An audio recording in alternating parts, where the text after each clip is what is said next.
हैं वो यहाँ पे आएंगे। सबसे पहले मैं सीनियर कलाकारों को बुलाना चाहूंगा। प्लीज वेलकम मिस्टर रजा मुराद साहब, मिस्टर गोविंद नामदेव और मिस्टर सायाजी शिंदे। बाजी प्रणाम सर, प्रणाम प्रणाम। आइए आइए, जोरदार तालियां हो जाए हमारे मेहमानों के लिए। आज हमारे बीच Raza sir, Sayaji sir, Govind sir हैं और मैं अपने दर्शकों को बता दूं कि ये निहायत ही शरीफ इंसान है। एक्चुअली क्या, आप तीनों को एक साथ देख के ना लोगों को लग रहा था शायद आप सोनी टीवी लूटने आए हैं, क्योंकि आपने किरदार ही ऐसे किए ना सर। बहुत जोरदार तालियां हो जाए हमारे मेहमानों के लिए। सर ये कॉम्प्लीमेंट है आपके लिए, क्योंकि आपने किरदार ऐसे निभाए। पता है देश के बड़े सारे शहरों में ये अफवाह है कि आप सब्जी लेने जाते तो वो आपको हफ्ता दे देते हैं डर के मारे। मेरे को तो आप ऐसे देख रहे, मुझे लगता है मुझे ना उठा लें कहीं। मैं आपसे भी हफ्ता एक्सपेक्ट कर सकता हूँ। ओए होए, क्या आवाज है।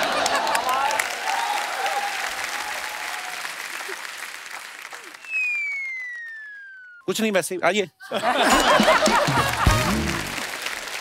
बोलने में डर लगता है इनके सामने।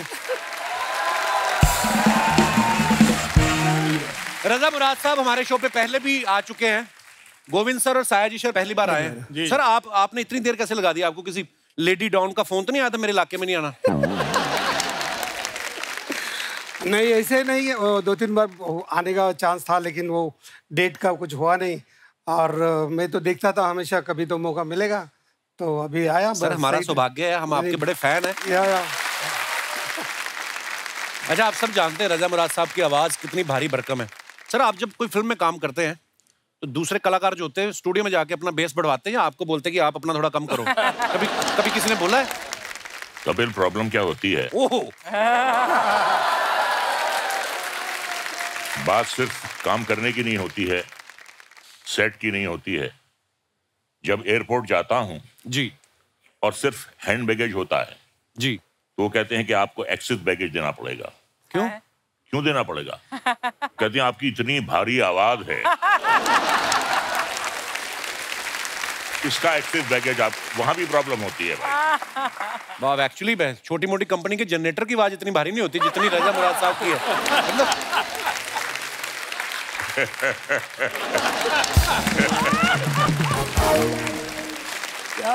अच्छा, इनकी आवाज, इनकी पर्सनालिटी, मर्दाना पर्सनालिटी ऐसी है ना, इसलिए इनको विज्ञापन भी ताकत बढ़ाने वाले मिलते हैं, है ना, कि घुटनों में ताकत के लिए लगाए प्रचंड मलहम।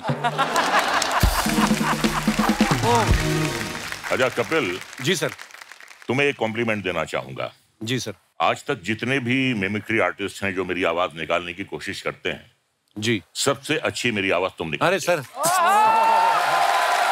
हम तो ऐसे ही हंसी मजाक में, पर एक हमेशा तुम डायलॉग बोलते हो, वो रोमा देवी वाला क्या है, वो हमेशा बोलते हो। वो आपने सुना? आई आई रोमा देवी। सर नहीं निकल सकती। अब ऐसा है, एक जमाना होता था जब हम कहते थे आइए आइए रोमा देवी। अब वो जमाना आ गया है, रोमा देवी आती भी हैं तो मैं कहता हूँ जाइए जाइए रोमा देवी। मुझे कभी कभी लगता है कि रजा सर को विलन बनना ही था, डेस्टिनी में ही था, क्योंकि ये जहाँ पे इनका जन्म हुआ है वहाँ का चक्कू बड़ा फेमस है, रामपुरी चक्कू। तो ये रामपुर में जन्म हुआ है इनका। और रजा सर के पिताजी मुराद साहब बहुत ही बेहतरीन अदाकार रहे हैं। उनके अलावा मुगले आजम और पाकीज़ा फिल्म के राइटर अमानुल्लाह खान साहब जो हैं वो इनके अंकल हैं। सर आपके घर में इतना टैलेंट है, जब आप नए नए ऑडिशन देने आए, मतलब मुंबई आए, तो आप उनसे स्क्रिप्ट वगैरह लिखा के लाते थे कि अपनी तरफ से कुछ बोलते थे? नहीं, ऐसा है कि जबान दराज तो शुरू से हूं मैं, तो उसके लिए किसी की मदद की जरूरत नहीं पड़ती है। आपने एक बात कही है तो मैं एक वाकया आपको सुनाना चाहता हूं। कई बार किसी के मुंह से गलती से कोई शब्द निकल जाता है और वही बात सच्ची हो जाती है। तो जब मैं पैदा हुआ 3 बहनों के बाद, तो डॉक्टर भागा भागा आया मेरे वालिद साहब के पास कि मुबारक हो, आपके यहाँ गुंडा, सॉरी आपके यहाँ मुंडा पैदा हुआ। तो गलती से उसके मुंह से गुंडा निकल गया, जो बाद में बात सच साबित हुई। अब जैसी पर्सनैलिटी होगी, जैसी शक्ल होगी, जैसी नियत होगी। अब हमें भाई साधु संत महात्मा के तो रोल मिलेंगे नहीं, जैसी शक्ल वैसा रोल मिलता है, तो ठीक है, कोई बात नहीं। रजा तुम ऐसे ही बोल रहे हो, मैंने रजा के साथ काम किया, हम दोनों एक भयंकर सी फिल्म थी उसमें काम किया था रजा ने, याद है, गांधीनगर में। आप दोनों एक साथ हो गए तो फिल्म तो भयंकर ही होगी। और ये जैसे तुमने कहा था अपने इंट्रोडक्शन में, निहायत ही शरीफ इंसान है, ऐसे अपने आप को बदनाम क्यों कर रहे हो यार? तुम बहुत ही अच्छे इंसान। बदनाम होंगे तो क्या नाम ना होगा? गोविंद सर को आप सब जानते हैं, इन्होंने बड़े ही खतरनाक किरदार निभाए हैं। डेविड धवन साहब की फिल्म थी शोला और शबनम, जिससे इन्होंने शुरुआत की थी, और इतना बेहतरीन करप्ट पुलिस वाले का किरदार इन्होंने किया था। सर, जब फिल्मों में नए नए आते हैं तो आप सोच के आए थे कि मुझे विलन बनना है, कि या आपने पोर्टफोलियो हीरो वाला की पहले वैसे वाले पोज भी खिंचाए थे? मैं सोच के ही आया था विलन बनने का ही। विलन बनने का नहीं, उसके पीछे एक वजह थी जी। मेरी ऑब्जर्वेशन थी कि हिंदी फिल्मों में सिर्फ 3 किरदार ही मेन होते हैं जी, हीरो, हीरोइन और विलन। हाँ। तो मैं मेन किरदार में ही आना चाहता था, सो मेरे पास और कोई ऑप्शन था ही नहीं। हीरो बन नहीं सकता था, एज हो गई थी, और हीरोइन वो भी नहीं बन सकते थे। सो विलन ही मेरे हिस्से था, और बाय चॉइस मैंने विलन के कैरेक्टर्स किए। पर क्या खतरनाक किरदार किए। हालांकि रियल लाइफ में ये इतने सभ्य और इतने शरीफ इंसान है, आप देखो जब किरदार निभाते तो लगता है कि सच्ची में ऐसे होंगे। अच्छा, तो आपने वैसे मैंने देखा वो 25-30 फिल्मों में शायद आपने पुलिस वाले का किरदार निभाया होगा। कई लोग तो ये भी बोलते हैं आपको पेंशन भी आती है पुलिस डिपार्टमेंट की तरफ से। कभी आपके घर वालों ने कहा नहीं कि टेम्पररी पुलिस वाले बनने से अच्छा, मैंने सुना आप पढ़ाई में भी बहुत अच्छे थे आप? जी जी। तो घर वालों ने कहा नहीं कि असली पुलिस वाले बनो आप? पुलिस वाला तो नहीं, लेकिन मैं चाहता था कि अपनी लाइफ में कुछ बड़ा आदमी बनूं। अच्छा जी। मैं सागर में पैदा हुआ। अच्छा, मध्य प्रदेश में जी। तो सागर से दिल्ली चला गया और दिल्ली में पढ़ाई की, और उसी दौरान पे नेशनल स्कूल ऑफ ड्रामा में अच्छा जी मेरा एडमिशन हो गया। सो बड़ा आदमी तो पता नहीं क्या, अभी मैं क्या बनाऊं मुझे मालूम नहीं। बहुत बहुत सर, आप इतने कमाल के अदाकार हैं। लेकिन अभी जो मैं महसूस करता हूँ, बहुत लोगों का सम्मान, बहुत प्यार मुझे मिला है, इससे ज़्यादा और क्या चाहिए? क्या बात है सर, यही सबसे बड़ी बात है। साया जी सर को आपने बहुत अलग अलग लैंग्वेज की फिल्मों में देखा होगा, हिंदी फिल्मों के अलावा मराठी फिल्म में, तेलुगु, तमिल, कन्नड़, मलयालम, इंग्लिश, गुजराती। सर, आपकी लैंग्वेज पे पकड़ अच्छी है या धमकाते हैं कास्टिंग डायरेक्टर को आप? सीरियसली? क्या मैं 20 साल थिएटर किया है, तो थिएटर में बहुत रिहर्सल होता है, समझने के बाद काम करते हैं। तो जब मैं दूसरे लैंग्वेज में गया तो मैं प्रॉम्प्टिंग से काम नहीं कर सकता था। अच्छा जी। तो मैंने वो पूरा लिखना शुरू किया मराठी में। अच्छा जी। क्योंकि मैं मानता हूँ कि मदर टंग, ये जो अपनी माँ की भाषा होती है, वो सबसे बड़ी लैंग्वेज होती है, उसके बाद बाकी दूसरी भाषा होती है। तो मैं सब लिख के लेता था और फिर याद करता था। फिर पहले फिल्म से मैं डबिंग भी करना शुरू किया और काम भी करना शुरू किया, तो मेरे को वो टेक्निक आ गया कि पहले लिखना, याद करना, फिर काम करना। वाह, क्या बात। अच्छा, शूल फिल्म सबने देखी है, उसमें जो आपने किरदार निभाया सर इतना मजेदार था, और वो आपको पता आज भी है, वो सोशल मीडिया पे मीम्स चलते रहते हैं, मन में कैसे हंस सकते हैं। वो इतना भयंकर बोला इन्होंने, मतलब पूरा कैरेक्टर पूरी फिल्म में वो इतना कमाल का था सर। सर एक बार बताओ ना, थोड़ा सा कर दो माड़ा।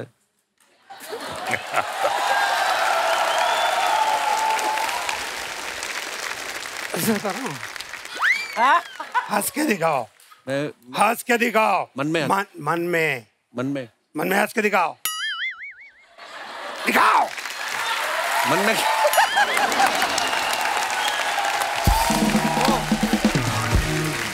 तो सर हमने ये भी सुना है कि आपका ये किरदार देखने के बाद बच्चन साहब ने, नसीर साहब ने आपको कॉम्प्लीमेंट करने के लिए फोन भी किया। हाँ, एक दिन सडनली राम गोपाल जी का फोन आया कि अमिताभ बच्चन जी आपको कॉम्प्लीमेंट देना चाहते हैं। अच्छा, तो उन्होंने बोला कि यार पावरफुल परफॉर्मेंस है ना, अपीयरेंसेस बहुत है, अच्छा है। तो बताने के बाद मैंने बोला ये बच्चन साहब का आवाज निकाल के कौन बात कर रहा है। वाह। तो फिर मैं चेन्नई में गया था, तो भारतीय पर फिल्म किया, उसको 100 डेज हो गए थे। अच्छा। पहली मेरी साउथ की फिल्म, उसको 100 डेज चली। तो उसके लिए बच्चन जी को साहब को बुलाने के लिए हम लोग गए थे। तो उन्होंने, जैसे मैं वो शूटिंग के पे गया, तो उन्होंने बोला ये देखो इंडिया में एक आदमी है जो मेरे आवाज पे भरोसा नहीं करता है। अच्छा। अब वक्त है फिल्म आजम से दूसरे अहम किरदारों को इस मंच पे आमंत्रित करने का। आप सबकी जोरदार तालियों के बीच please welcome Mister Jimmy Shergill, Mister Abhimanyu Singh और Mister Indraneil Sengupta. Sir आपका बहुत बहुत स्वागत है। Thank you. अच्छा, जिमी पाजी से भी हाल ही में मुलाकात हुई थी जब हम हासिल के 20 साल सेलिब्रेट कर रहे थे, और ये इंडस्ट्री के पहले ऐसे एक्टर हैं जिन्होंने मुझे कहा जल्दी मिलते हैं, और जल्दी मिल भी गए।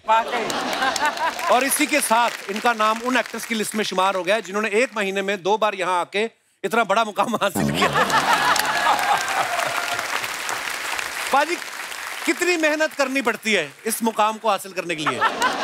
नहीं, मेन चीज ये है कि मुझे लगता है कि हर एक्टर को बहुत सारा लोन उठाना चाहिए। अच्छा जी। क्योंकि जितना लोन उठाओगे उतनी ज्यादा फिल्में करोगे। हाँ, चुकाने के लिए। ठीक है ना। फिर जितनी ज्यादा फिल्में करोगे उतनी रिलीज पे होंगी जी, उनकी प्रमोशन होगी जी, तो यहाँ पहुंचोगे जी, मुकाम अपने आप हासिल हो जाएगा। अर्चना जी को देखिए, हाँ, रोज बैठे होते हैं। हाँ। मैंने कोई लोन इंस्पिरेशन। इनका लोन है, नहीं लोन लेती है, धमकी से काम चल जाता है। Welcome back. आइए सर, बहुत बहुत स्वागत है आपका, विराजमान हो जाइए। अभिमन्यु भाई को मैंने देखा ये पिछले कुछ समय से ना बैक टू बैक प्रोजेक्ट कर रहे हैं और सब में नेगेटिव रोल में दिखाई देते हैं। ऐसे कैरेक्टर करते करते ना कभी कभी देखो आप इनके मुंह पे गुस्से वाले एक्सप्रेशन होते हैं।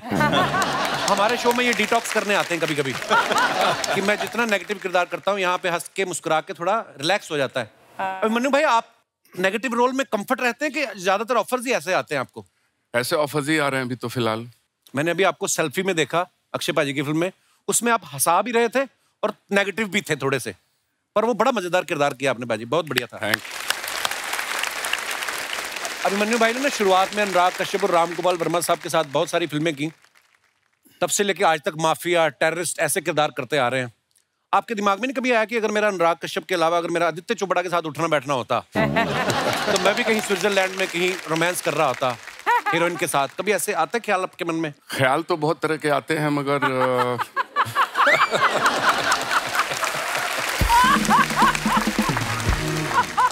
क्या है, I am not dying tomorrow.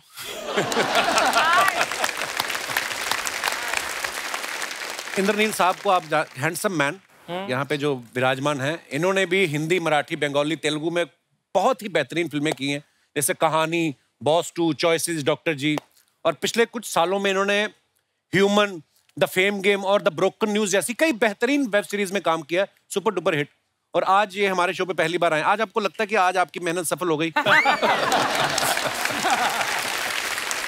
ये बताना बहुत ज़रूरी है कि एक्चुअली मुझे ऐसा फील हुआ। मैं आपको बताऊं, मैं काफ़ी प्राचीन हूँ, काफ़ी टाइम से हूँ इंडस्ट्री में। जी जी। और जब मैं मॉडलिंग करता था, जब मैं जवान हुआ करता था, तब एक शो आया करता था movers and shakers, Shekhar Suman ji करते थे। जी जी। तब मैं देखता था और मुझे लगता था जब मैं यहाँ जाऊँगा ना, तब मुझे लगेगा कि मैं पहुँच गया हूँ किसी मुकाम पर। वो तो हुआ नहीं, उम्र हो गई। अभी का जो वो शो है ना, जो the show which establish an actor, वो कपिल शर्मा। सर शुक्रिया आपकी प्यार के लिए। लव यू भाई, शुक्रिया आप पे इतनी मोहब्बत देते हो। Thank you. ये हमारा सौभाग्य सर, ऊपर वाले ने ऐसी ब्लेसिंग दी है, और ये हमने 3 महीने के लिए शो बनाया था, 10 साल हो गए, और मैं जिन का फैन हूँ हमेशा मुझे ऐसे मौका मिल जाता है मिलने का आप सब। सो मैंने तो कभी सोचा नहीं था कि ऐसे धुरंधरों से कभी मुलाकात होगी, पर ये सब आपकी आशीर्वाद, ब्लेसिंग्स है। इंद्रनील सर पहले मॉडलिंग भी करते थे जैसे इन्होंने बताया। भाई मैंने ना भी थोड़े 2 दिन पहले कहीं किसी इवेंट में गया था, तो मॉडल जो आते हैं ना, वो एकदम से स्टेज पे आके तो मेरे सामने बिल्कुल ऐसे मुंह पे खड़ा होकर यूं करके सीरियस क्यों होते हैं भाई? जो मॉडलिंग करते तब आप तो इतना मुस्कुरा रहे हो, इतनी अच्छी एक्टिंग करते हो। मॉडल एक्टर बन गया ना, तो अभी मुस्कुरा रहा हूँ। मॉडलिंग के टाइम में मैं भी सीरियस था। मैं बताऊं आपको कि आप जब एक्टर बन जाते हो ना, तो आपके पेमेंट्स ऐसे होते हैं कि आपको एक साइनिंग अमाउंट मिलता है। हाँ। तो कुछ पैसे मिल जाते हैं। अच्छा। मॉडल्स का क्या, ऐसे भी कम पैसे मिलते हैं, और वो भी काम के बाद मिलता है। अच्छा। तो जब वो काम पे आते हैं तो उनको दे नॉट श्योर कि मिलेंगे कि नहीं मिलेंगे, दिमाग में पेमेंट मिलते भी नहीं है। तो सहमे हुए से। भाई आप शरीफ इंसान, वैसे सारे बड़े शरीफ इंसान हैं, पर मैं फिल्मी किरदारों की अगर बात करूं, आपके बगल में देखो गोविंद सर बैठे हुए हैं, सायरी सर, इधर रजा मुराद साहब, उधर मन्नू सर, इसमें तो जिमी सर भी नेगेटिव रोल ही कर रहे हैं। तो कभी सेट पे आपको इतने सारे चेहरे देख के कभी फील नहीं आया कि रजिया गुंडम फंस गई? नहीं। वजह ये है कि मैंने भी बहुत सारे नेगेटिव रोल्स किए। इन लोगों ने क्या आउट एंड आउट नेगेटिव किए। मुझे ना हमेशा ऐसे रोल्स मिलते हैं कि पहले बड़ा अच्छा लगता है, बाद में एक टाइम पे जाके बहुत कमीना बन जाता है। सो मैं भी नेगेटिव रोल्स ही ज्यादा करता आया हूँ, तो मुझे ऐसा नहीं लगा। लेकिन बहुत बड़े एक्टर्स हैं, अच्छा खासा अभ्यास है इनको भी। हाँ, मतलब मैं भी बड़ा होकर बनूंगा नेगेटिव। तो आपको अपना स्टाफ ही लगता है? We are star. कोई जरूरत नहीं पड़ेगी, तू बाहर जाके लगेगा ना। शर्मा जी बोलते उसके बाद लगेगी। Hello hello everybody, hello Sharma ji. क्या शर्मा जी लगा रखा है? हाँ, दामाद जी ने परचून की दुकान खोल रखी है क्या? उन्हें कहा था कपिल शर्मा सर। मैं क्यों सर बोलूंगी, बीवी हूँ मैं उनकी। अरे कोई तो ऐसा काम कर ताकि दामाद जी भी प्राउडली कह सके कि मीट माय वाइफ।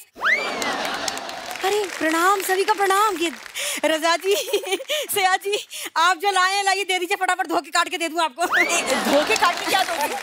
अरे बाहर लोग कह रहे थे मेहमान आए हैं, आज आम लाए हैं।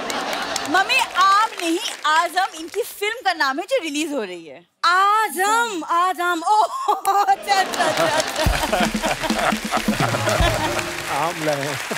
दामाद जी इनकी फिल्म आ रही है, मुझे 50,000 रुपए दे देना, इनकी फिल्म देखूंगी। 50,000 की कौन सी टिकट आती है मम्मी? अरे टिकट तो मैं 200 की खरीदूंगी, लेकिन बाकी पैसों से मैं लहंगा खरीद के उसे पहन के रजा जी की फिल्म देखूंगी। लहंगा पहन के कौन पिक्चर देखने जाता है? क्या है ना बिंदु, इस उम्र में मैं लहंगा पहन के इनसे शादी तो नहीं कर सकती, तो लहंगा पहन के इनकी फिल्म ही देख लूं। मम्मी तुम आजकल कुछ ज्यादा नहीं फ्रैंक हो रही हो गेस्ट के साथ। अरे गेस्ट होंगे तेरे लिए, मेरे तो ये फ्रेंड है। अरे पद्मावत फिल्म में इनके साथ मुझे कास्टिंग कर रहे थे। हाँ, फिर डायरेक्टर ने कहा कि शुतुरमुर्ग की गर्दन लंबी होती है, आपको नहीं ले सकते। आज इतने बड़े बड़े एक्टर्स आए हैं, तो मुझे थोड़ी सी एक्टिंग ही सिखा दो। तुम क्या करोगी एक्टिंग सीख के? मैं सीखूंगी एक्सप्रेशन। पता है बिंदु, जब मैं ज्वेलरी शॉप में जाऊंगी, वहां से ज्वेलरी लेके जैसे ही मैं बाहर निकलूं, तो मेरे एक्सप्रेशन देख के ना वॉचमैन कॉन्फिडेंट हो जाए कि ये ज्वेलरी खरीद के जा रही है। हाँ, वरना तो हमेशा वॉचमैन मुझे देखते ही चिल्लाने लगता है, चोर चोर चोर चोर। मम्मी चोरी करोगी ना तो वो वही चिल्लाएगा। बिंदु क्या? ससुराल में आके तू मायके के सारे संस्कार भूल गई? भूल गई? मायके में तू इसी को शॉपिंग कहा करती थी। बिंदु तुझे मैंने कितनी बार कहा है ना, जब मेहमान आए तो मम्मी के मुंह पे लिफाफा डाल के बाहर भेज दिया करो। हाँ, बाहर भेज दो मुझे मालदीव्स भेज दो। हाँ, मम्मी थम जाओ प्लीज, थम जाओ। और मालदीव्स जाना है तुम्हें? स्पेलिंग आती है तुम्हें मालदीव्स की? जहाँ तक स्पेलिंग का सवाल है ना बिंदु, तो फिर मुझे पटाया भेजो, क्योंकि तेरे पापा ने मुझे पटाया में ही पटाया था, और पटाया की स्पेलिंग मुझे याद है, PATAY। इनसे बातें बनवा लो आप बस। वैसे शर्मा जी आज ये पार्लर में खुद का मेकओवर करके तो निकल है, मेरा वेट तक नहीं किया इन्होंने। अरे तेरे मेकओवर करने का वेट करती ना बिंदु तो हफ्ता भर लग जाता, और उसमें भी तो इतनी सुंदर ना लगती। हाँ, मैं सुंदर नहीं हूँ। ओले मेरा बच्चा, तू तो बहुत सुंदर है। अरे तुझे पार्लर जाने की जरूरत ही क्या है? Thank you. देखा दामाद जी, मैंने आपके पार्लर जाने के सारे पैसे बचा दिए। ऐसे ही दामाद जी, आप भी ना इसे खूबसूरत कह के अपने पैसे बचा लिया करो। लेकिन आप पे ना हो पाएगा, आपको तो सच्चाई की बड़ी बुरी बीमारी है ना। हाँ। सच। हाँ, ये ना मैंने गलती कर दी तुमको मॉल लेके जाके। अरे गलती तो मैंने कर दी बिंदु, तुझे इस दुनिया में लाके। ये ओवर एक्टिंग का कोई स्कूल होता है कि आपके अंदर बचपन से ही है? जिमी सर, आपने एक फिल्म की थी साहेब बीवी और गैंगस्टर। सेम सिचुएशन, साहेब बीवी और हमारी जिंदगी की गैंगस्टर। सेम। अच्छा रजा जी, आपने नालायक फिल्म की थी? मैंने नालायक बेटी की है। ऐसे तो सर ने अगली और पगली भी की थी, तो तुम दोनों बांट लो अपने आप। ठीक है दामाद जी, मैं पगली ले लेती हूँ। मम्मी तो ठीक है, पगली भी तू ही ले ले। मुझे क्या, मेरा तो माँ का दिल है, बड़ा दिल है, मुझे कोई फिक्र नहीं पड़ता। दामाद जी, आज आपकी बीबी मार्केट में बीड़ी पी रही थी, मैंने खुद अपनी आंखों से इसके मुंह से धुआं निकलते हुए देखा है। सच। मैं फायर पान खा रही थी, धुआं इसलिए निकल रहा था। ओ, पान खा रही थी तू? कौन सी उम्र जान हो रही है कि पान खा रही थी? दामाद जी, आपके सारे पैसे ये पान में उड़ा रही है। अरे मेरा पति, उसके पैसे मैं जो मर्जी करूं, तुम्हें क्या? हेलो बिंदु, तेरा पति होने से पहले वो हमारा शिकार है। ये हमारे दिमाग की उपज थी। हमने कहा भाई ये लड़का एक दिन हमारे घर का दामाद बनेगा और सारी जिंदगी हमें बैठा के खिलाएगा। सर जी, आप लोग तो वैसे ही बदनाम हो। आप जैसे फिल्मों में रामपुरी दिखा के लूटते हो ना, ये मुझे इन्होंने सूखी पूरी दिखा के लूटा है। मुझे भी पानी पूरी जैसा ही पति मिला है, जब तू तीखी बातें करता है, राइट? सया जी, वो आपकी फिल्म है ना आमदनी अठन्नी खर्चा रुपया, वो मेरी फेवरेट फिल्म है। क्या है ना, इसके डैडी जी की जब आमदनी अठन्नी थी ना, तब चवन्नी हुई थी। चवन्नी क्या होता है? चवन्नी वही होता है जिसे लेके हम दामाद जी के घर में आए। बहुत देर हो गई, मैंने कुछ खाया नहीं है ना, तो रसोई में खाने जा रही हूँ बस। अच्छा जी, आप सबको प्रणाम। प्रणाम। मैं खाया हूँ मम्मी, मैं खाया हूँ। सॉरी मम्मी, खाने के लिए कुछ नहीं है। सर, आपके लिए कुछ सवाल है। स्क्रीन इमेज को लोग सच मान लेते हैं ना कभी कभी कि यार आजकल तो है ना, होता है ऐसा ना। कभी ऐसा हुआ फ्लाइट में किसी लेडी की सीट आपके पास आ गई हो और आपको देख के उसने एयर होस्टेस को बोला हो कि नहीं, टेक ऑफ के बाद ये छेड़ेगा, तो मेरी सीट बदल दो? आपके साथ कभी हुआ ऐसे? मेरे साथ तो नहीं हुआ। रजा जी, आप बताइए। नहीं, मेरे साथ तो ऐसा होता है कि जो मेरी को पैसेंजर होती हैं जी, वो जाती नहीं है, बल्कि मेरी बांह कस के पकड़ लेती है। अच्छा। क्योंकि वो मेरी पत्नी होती है। कभी ऐसा हुआ आप पुलिस स्टेशन गए हो कंप्लेंट कराने की, कोई झगड़ा हुआ है जी हमारा, और पुलिस वाले ने बोला हो कि शुरू आप ही ने किया होगा? कई बार ऐसा हुआ है कि जब हम पुलिस स्टेशन गए हैं कंप्लेन लिखवाने के लिए, तो पुलिस वाले ने हमसे ये सवाल किया है कि आपको कंप्लेन लिखवाने का क्या है, पहले अपने गिरेबान में मुँह झाँक कर देखिए। हाय, कैसे आप लोग? इतना अंधेरा क्यों है? ओ सॉरी। साहिल सर, ये असली लड़की नहीं है। अच्छा लगा आपको? मैं देखी थी शिल्पा शेट्टी को भी, दिल्ली वालों पकड़े थे ना, ऐसा ऐसा करते हुए देखी थी। खैर, हमारे स्टार लोग के लिए जोरदार ताली।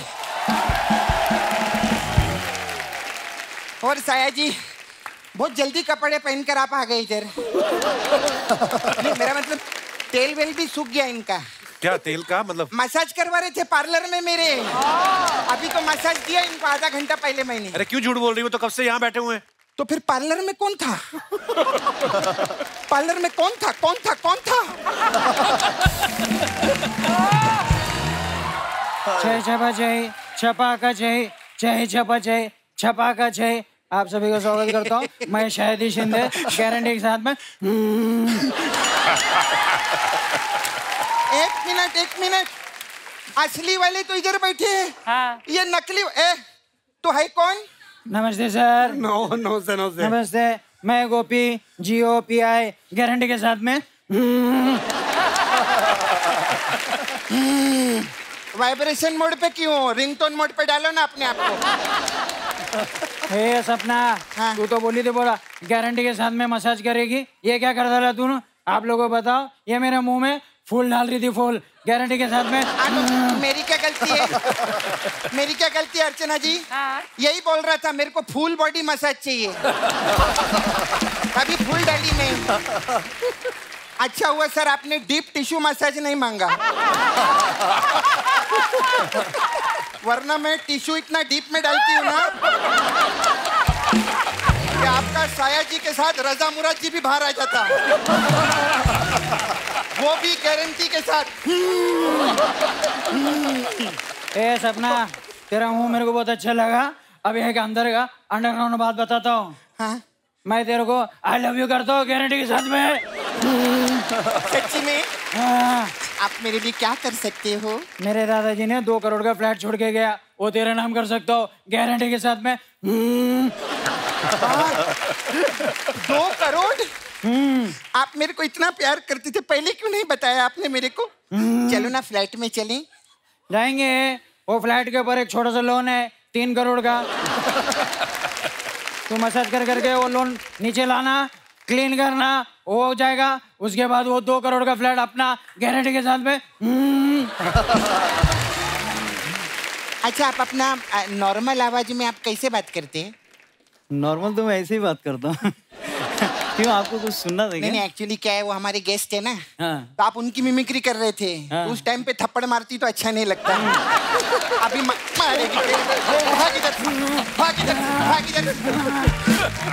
क्या बात है, आज हमारी इंडस्ट्री के आयरन मैन लोग आए हैं, जोरदार तालियां हो जाएं। कैसे आप? कैसा लग रहा हूँ? बहुत अच्छे लग रहे हैं आप। मैं आपकी बहुत फैन हूँ। मैं आपको बहुत पिक्चर में देखेली ना। आप आंखें पिक्चर में थे ना, आप चीची मामा के साथ में। हाँ, आपको पता है जब आपकी आंखें आई थी ना, तब मेरे दांत आए थे। मैं बहुत छोटी थी तभी। आपने ऐसा कोई डायलॉग बोल के ऐसा कबूतर निकाल के दिखाओ ना प्लीज। एक कबूतर कैसे निकालेंगे मतलब? अरे सब लोग बोलते हैं ना इनकी आवाज में जादू है, तो जादू से तो लोग कबूतर भी निकालते हैं ना, इसलिए बोली। खैर, मैं ये प्रोमो देखी, मेरे को बहुत अच्छा लगा आप लोग का। ये क्या बोलते हैं आप कि आप वो क्या 15 दिन के मेहमान है, ऐसा प्रोमो में आता है ना। आपको पता है मेरे एक चाचा जी हैं, वो सिर्फ 4 दिन के मेहमान है। क्या हो गया उनको? हुआ कुछ नहीं, 10 दिन के लिए आए थे, 6 दिन पूरे हो गए, अब 4 दिन बचे। क्या ढूंढ रही है? क्या ढूंढ रही है? क्या ढूंढ रही है? मैं ना अपनी बातों में लॉजिक ढूंढ रही हूँ।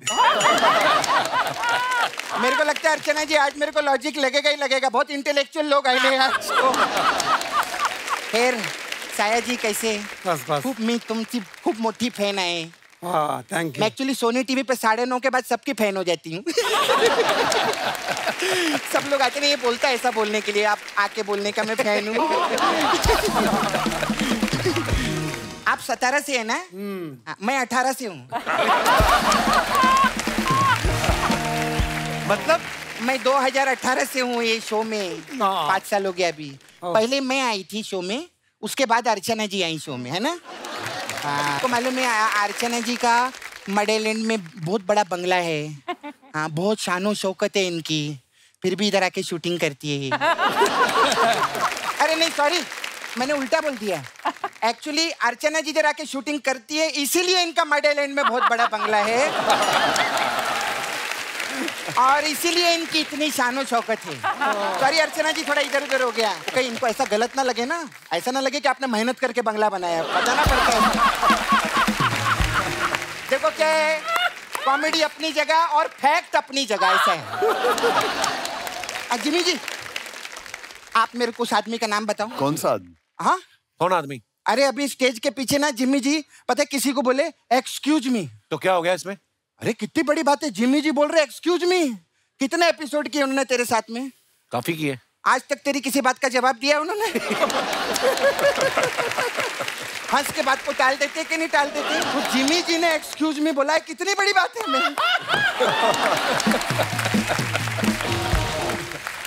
हाँ सर, मेरे को पूछने का था आपसे, सर आप खाने में क्या क्या छोड़ते हैं? खाने में क्या क्या खाते हैं? तेरे को लगता है खाते रहेंगे वो, देख उनको। भाई तो कब से देख रही, क्या फिटनेस है बाबा, इतने साल सेम लगना। एक जोरदार तालियां हो जाए यार,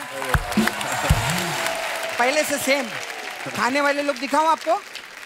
पांडे उठ, पांडे को देख, उठना। ये ड्रम पालने के लिए दूसरा ड्रम बजाता है, देखो। अर्चना जी को देखो। अरे वो तो फिट है। नहीं, मैं बोली ऐसे देखते रहो ना, उनको अच्छा लगता है, देखते रहो। और गोविंद जी, अरे क्या आर्टिस्ट यार, गोविंद जी के लिए एक बार जोरदार तालियां। मैं आपकी बहुत फैन हूँ सर। मैं भी आपका बहुत बड़ा फैन हूँ। हाँ, बहुत बड़ा फैन हूँ। Thank you. अच्छा है, आपका नाम गोविंद है, पता है? हाँ। अगर गोविंदा होता ना, तो हम लोगों की इतनी बातचीत नहीं होती। सर मैं इतनी फैन हूँ आपकी। मैं ना उधर नाला सोपारा में रहती हूँ। हाँ, मेरे छावा है उधर मुकेश। हाँ, उसको किधर जॉब वीप पे लगवाओ ना उधर। ये क्या, क्यों लगवाए? अरे मैंने फिल्मों में देखा है, ये खूबसूरत लड़की के लिए कुछ भी कर सकते हैं। हाँ तो खूबसूरत लड़कियों के लिए करते हैं ना। हाँ तो क्या हुआ, आज पूरे मर्दों के लॉट में मैं ही खूबसूरत हूँ कि नहीं? और कैसे आप? अभिमन्यु जी के लिए जोरदार ताली, ये भी क्या कमाल का काम करते हैं। Thank you. बहुत बड़ी फैन हूँ मैं आपकी। Thank you. ये ना मेरा एक फोटो है सलमान खान के साथ, देखो आए थे ना इधर। ये मेरा फोटो है, ये आप आधे घंटे तक देखते रहो ना प्लीज। ये क्यों देखेंगे आधे घंटे तक? अरे जब मैं इनकी और अक्षय कुमार की सेल्फी 2 घंटा देख सकती हूँ तो मेरी और सलमान खान की फोटो आधा घंटा नहीं देख सकते क्या? अभिमन्यु जी, आप मेरे साथ वॉक पे चलो ना, इधर पीछे। कहाँ जाना तुझे वॉक पे उनके साथ? इधर ना पीछे कप्पू, इधर एक मंडप बनाया उन लोगों ने। तो मैं चाहती ऐसा 7 बार वॉक करना था, ऐसा गोल गोल उधर ना। तो आप मेरे साथ वो शादीशुदा है? अपना क्या, अपना पूरा हो चुका है। 7 क्या 14 15 20 फेरे हो चुके हैं। मैं शादीशुदा है। आप शादीशुदा है? और अभी क्या है कि अपन जो पिक्चर कर रहा है ना, वो देखने का। पता है क्या है, कुछ नहीं होता है। देखो गर्मी बहुत है, ओके ठीक है। जब इंसान गर्मी में एसी चालू करता है तो क्या पंखा नहीं चलाता क्या? कभी कभी पंखा भी चलाता। पंखे का जरूरत नहीं है, एसी की हवा मेरे लिए बहुत अच्छा है। बस एक ही चीज का ध्यान रखने का। बता। पंखे की जो आवाज है ना, वो एसी तक नहीं पहुंचनी चाहिए। अगर पंखे की आवाज एसी तक पहुंच गई तो फिर एसी गर्म हवा छोड़ता है, ये थोड़ा आपको ध्यान रखना पड़ेगा। छोटा मोटा पंखा रहता तो मैं काम चला लेता, लेकिन तुम क्या बहुत भारी पंखा है। तुम घूमेगा तो इतना आवाज आएगा कि मोहल्ले वाले को भी पता चलेगा। अरे मैंने आपको किधर देखा लगता है, किधर देखा है? मैं जब इधर आई थी ना ऐसे नाचते, सबसे पहले मैंने आप ही को देखा था। फिर मैंने ऐसा सोचा था कि मैं जाते जाते ना आपसे बात करके जाऊंगी। तो मैं चलती हूँ। तो जाने से पहले बात तो कर। अभी तो की बात मैंने। अच्छा वैसे कहानी पिक्चर में थे ना आप? हाँ, आप एड भी करते हैं ना? हाँ कभी कभी कर लेता हूँ। अर्चना जी सब्ट्रैक्ट करती हैं, आपको पता है? इन्होंने इधर से एक आदमी को सब्ट्रैक्ट किया है और फिर सारा पैसा मल्टीप्लाई करके अपनी पूरी फैमिली में डिवाइड कर दिया। मैथमेटिक्स में नंबर 1 है ये, बहुत अच्छी है। खैर आपकी पिक्चर के लिए बहुत आपको मुबारक हो, हम फिर मिलेंगे। बाय।